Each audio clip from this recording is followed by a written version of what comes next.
Will China accept Taiwan's pro-independence president?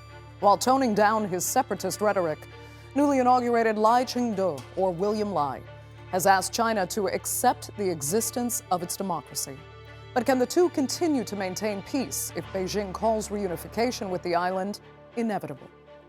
I'm Andrea Sanke, and today's newsmaker is Taiwan's William Lai.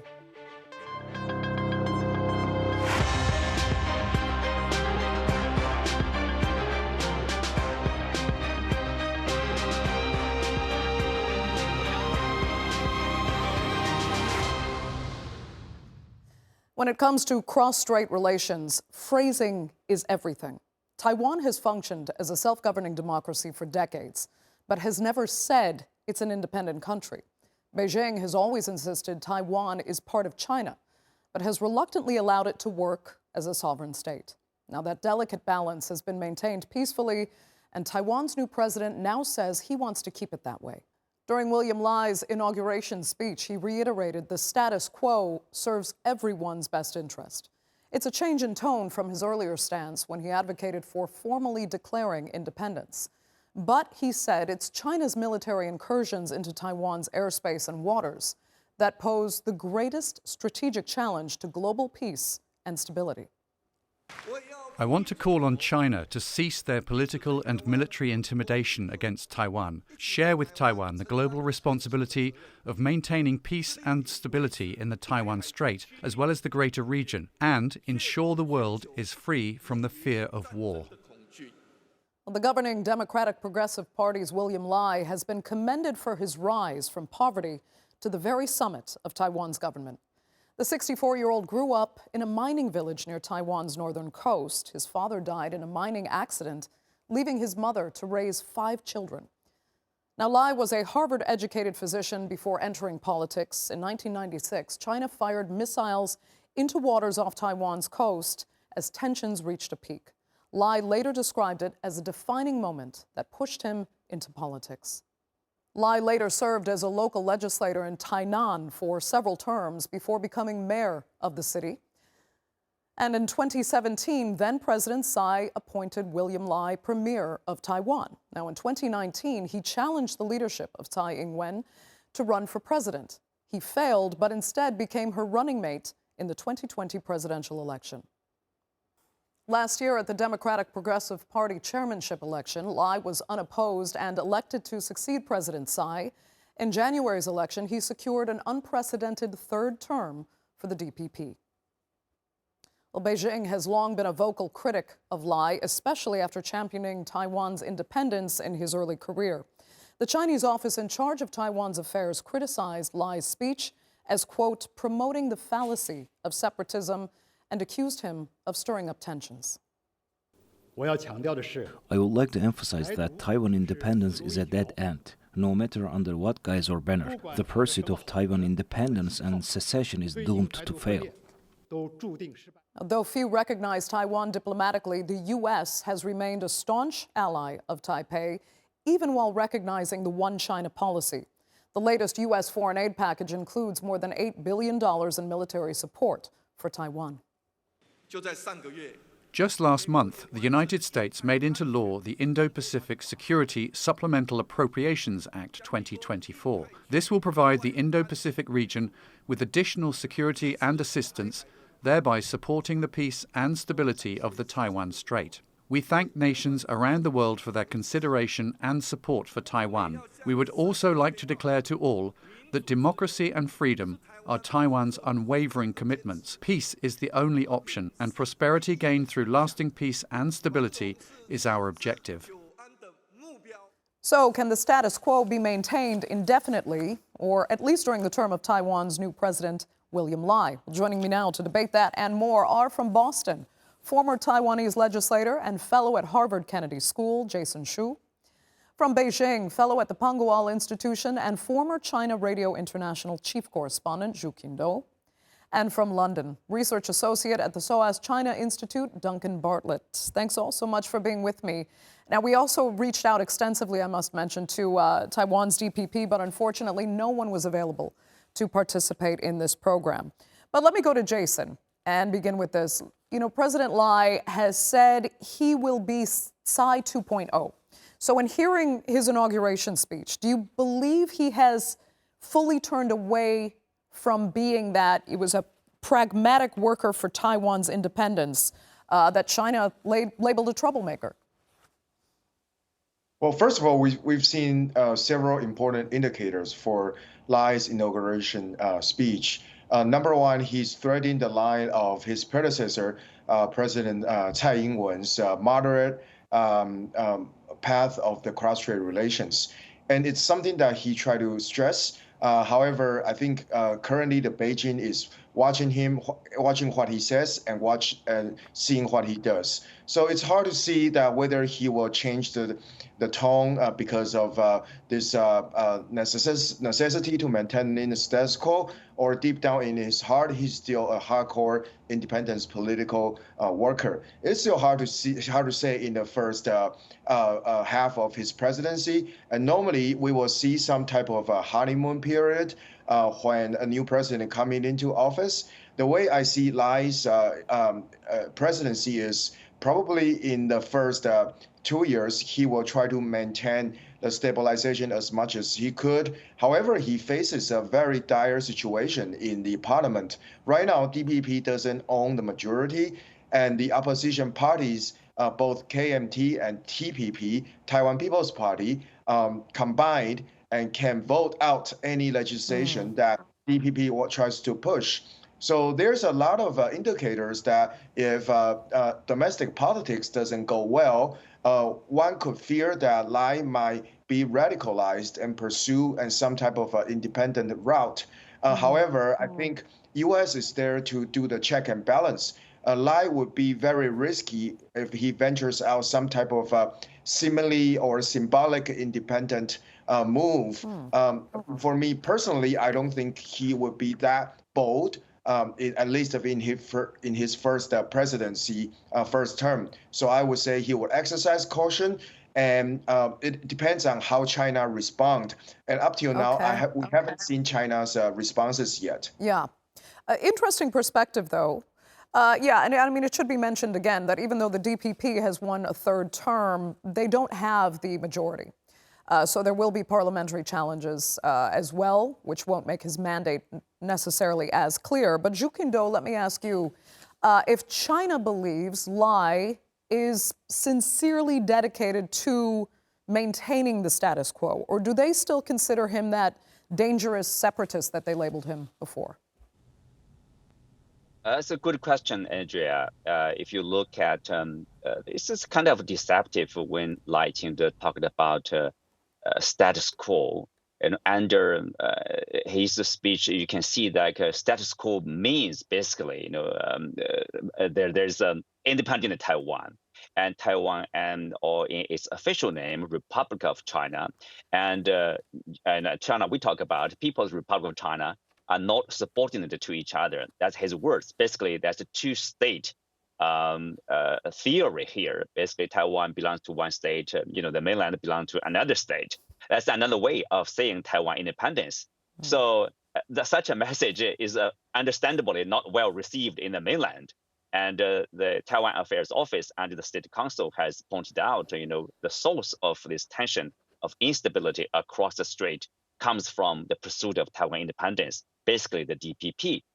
So that is a problem. And if you look at his speech, he termed basically every time like China instead of the traditional term like the mainland when he described the cross-strait relations.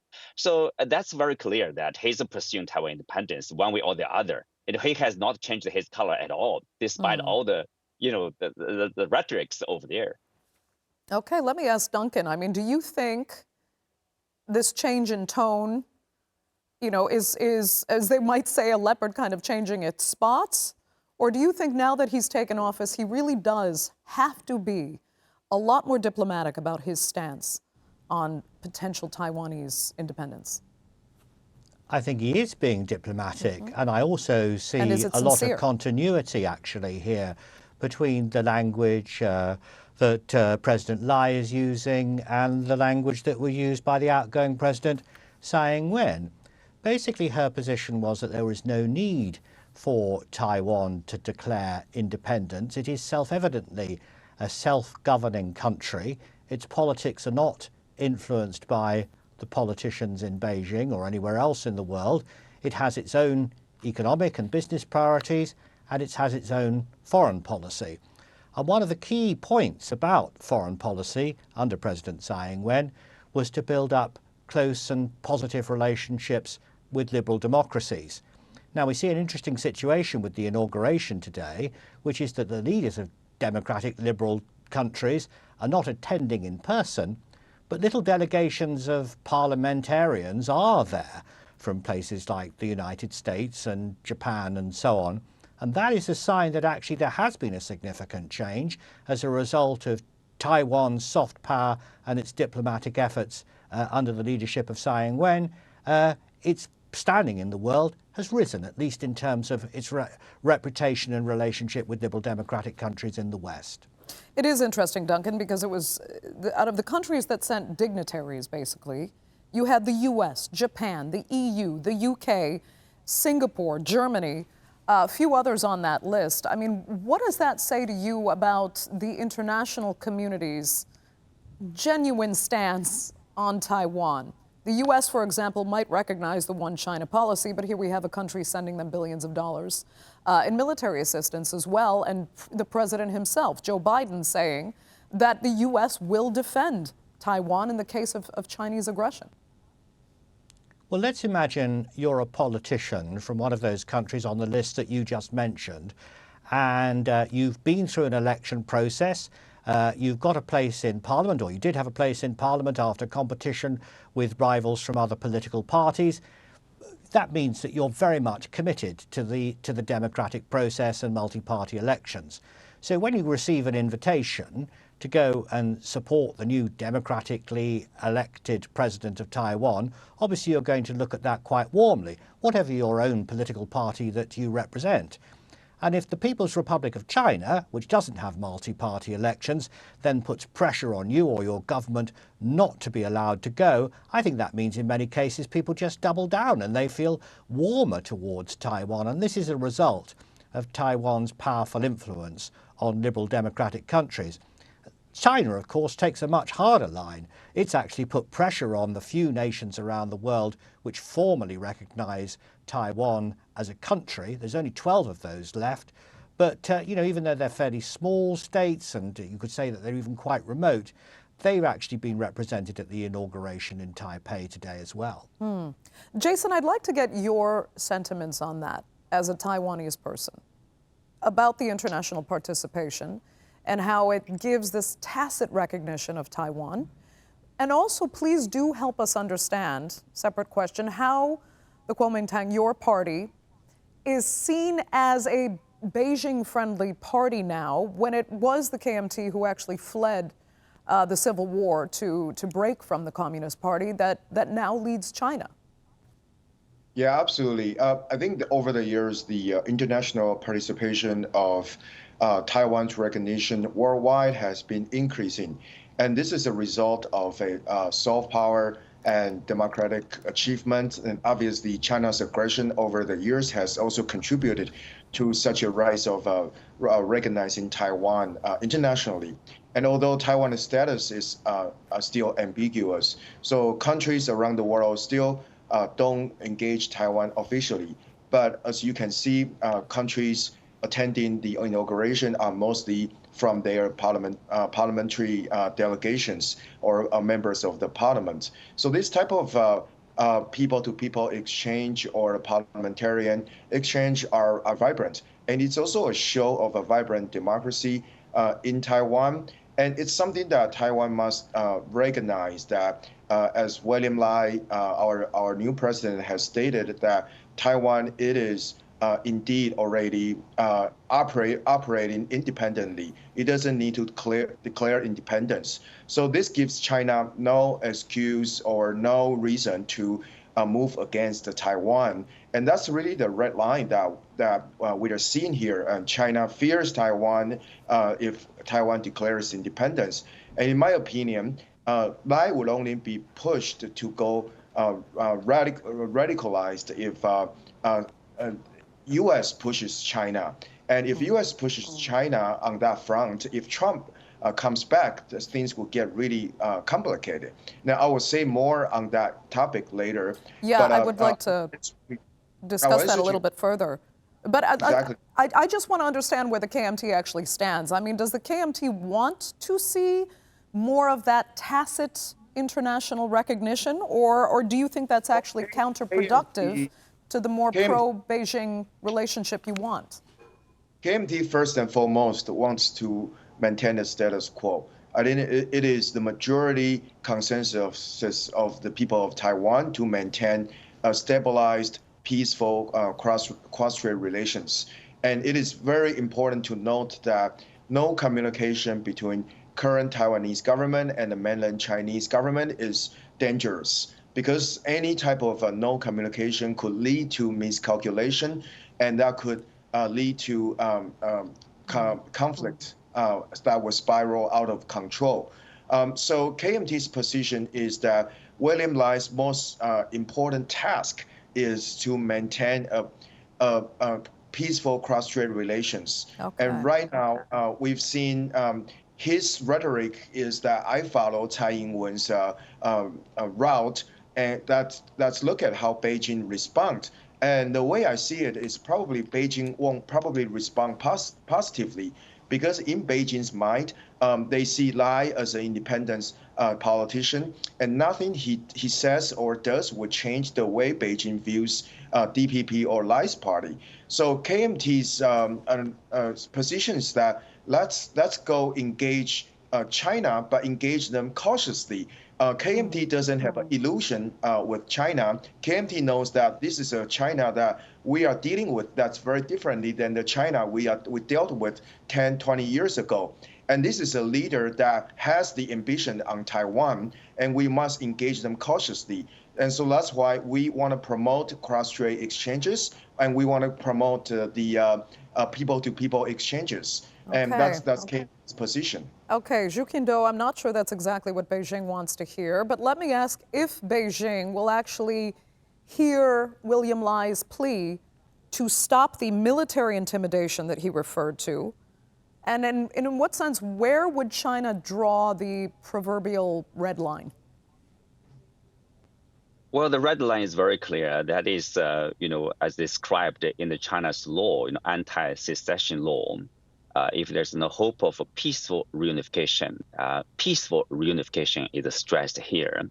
And if the U.S. push the situation to a point and Beijing sees no hope for peaceful reunification, I think that's a dangerous point.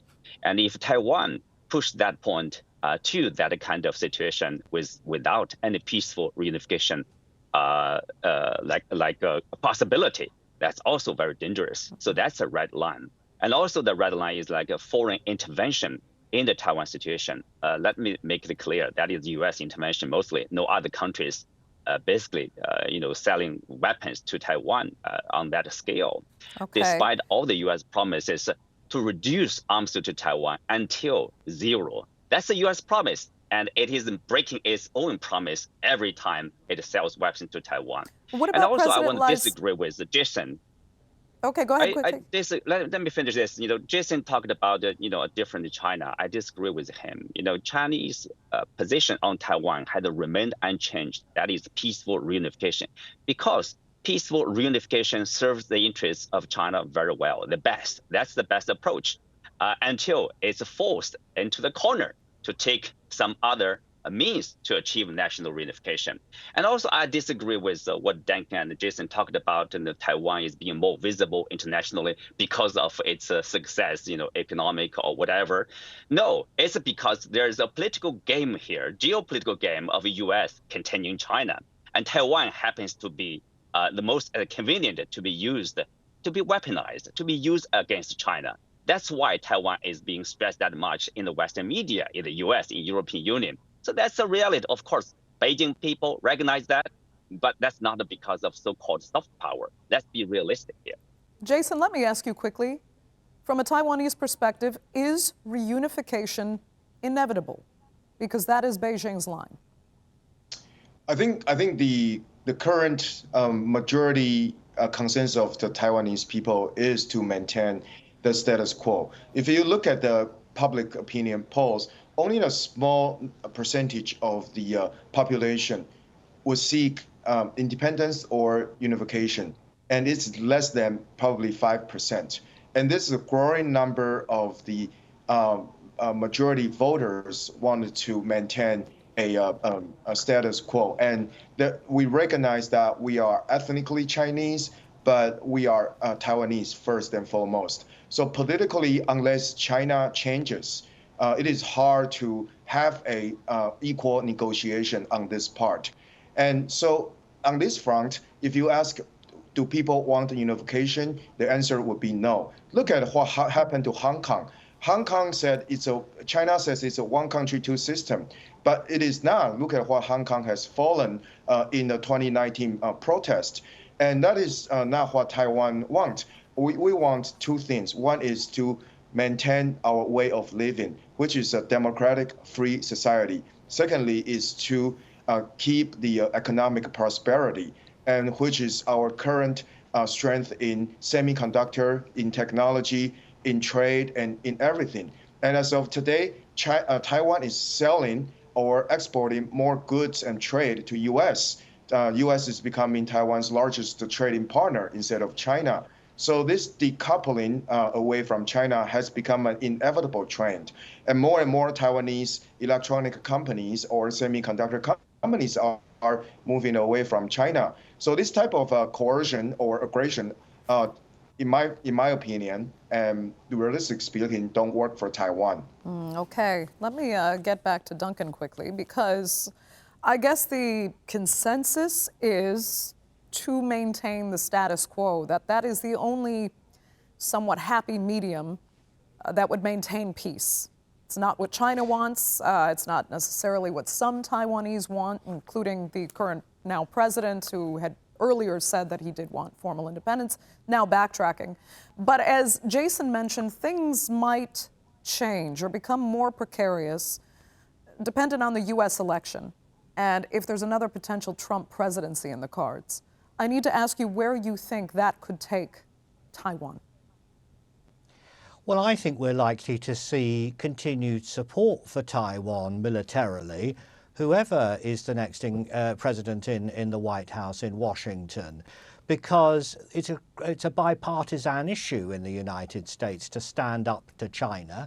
We've actually seen both the Republican and Democrats, politicians actually sort of in competition to see who could be almost the most hawkish on China when it comes to issues like tariffs and so on. Why is it, though, that the United States intends to supply all these weapons to Taiwan?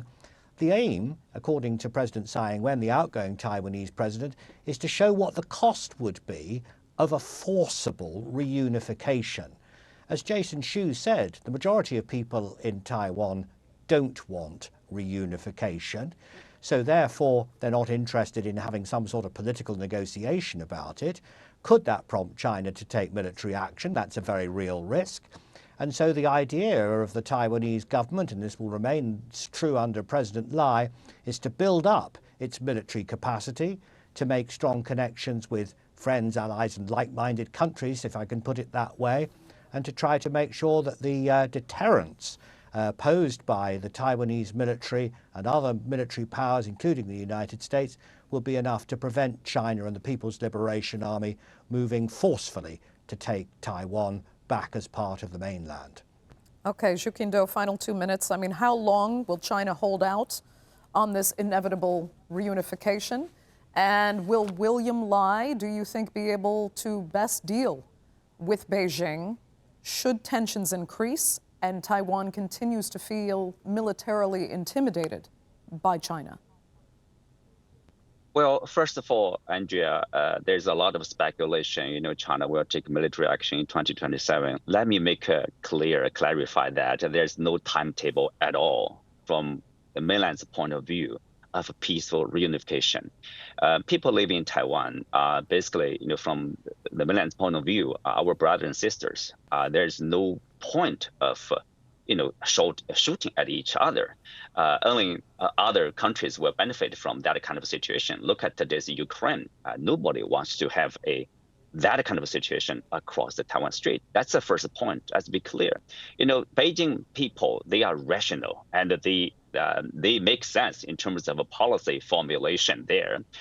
When just the KMT in power, like Ma Ying-jeou, was in power, they talked to each other on an equal basis. They are very creative. That is, party to party, instead of the state leaders talk to another state leaders. So that's on equal status. Yes, they can talk to each other, but there's a precondition. That is to follow, for example, the 1992 consensus. There's only one China. Taiwan is part of China. And in that situation, they can't talk to each other. The problem is DPP has abandoned the 1992 consensus, which is the fundamental element of cross-strait peace and dialogue. That's very unfortunate. Okay. Looking forward, I hope Taiwan leadership could realize, what is the best way forward for Taiwan for this area. Okay, Qinduo, that will have to be the final word. For this edition of the Newsmakers, I'd like to thank all three of my panelists sincerely so much for being with us. Our viewers, of course, for joining us as well. Remember, you can follow us on X, and do be sure to subscribe to our YouTube channel. I'm Andrea Sanke. We'll see you next time.